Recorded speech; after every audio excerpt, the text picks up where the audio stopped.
بسم اللہ الرحمن الرحیم۔ السلام علیکم ورحمۃ اللہ وبرکاتہ۔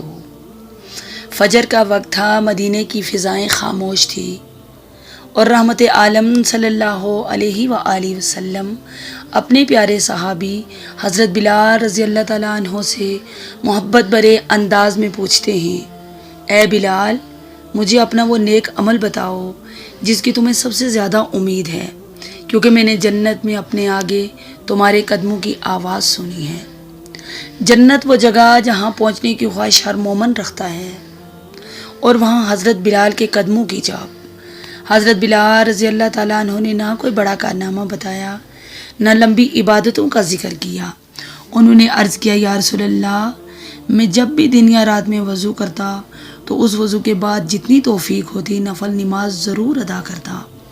میرے محترم بھائیوں اور بہنوں، اخلاص چھوٹے عمل کو بھی آسمانوں تک پہنچا دیتا ہے، اور نبی کریم صلی اللہ علیہ وآلہ وسلم نے ایک اور ایسا راز بتایا جو انسان کو قیامت کے دن رسول اللہ صلی اللہ علیہ وآلہ وسلم کے قریب کر سکتا ہے۔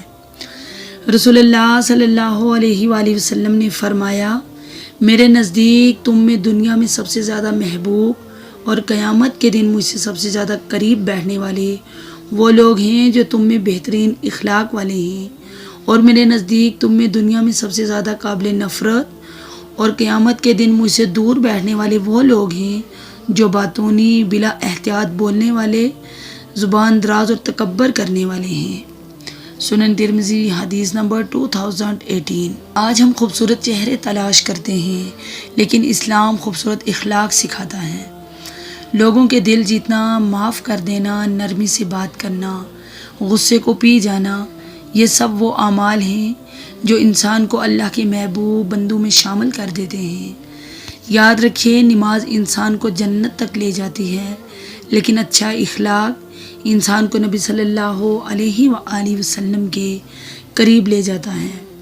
اللہ تعالی ہمیں اخلاص والی عبادت، نرم لہجہ اور خوبصورت اخلاق عطا فرمائے، آمین یا رب العالمین۔ اگر آپ کو ایسی ایمان تازہ کر دینے والی احادیث پسند آتی ہیں تو ابھی ہمارے صحیح حدیث چینل کو سبسکرائب کریں، ویڈیو کو لائک اور شیئر کریں تاکہ ہر نئی ویڈیو سب سے پہلے آپ تک پہنچ سکے۔ جزاکم اللہ خیر، والسلام علیکم ورحمۃ اللہ وبرکاتہ۔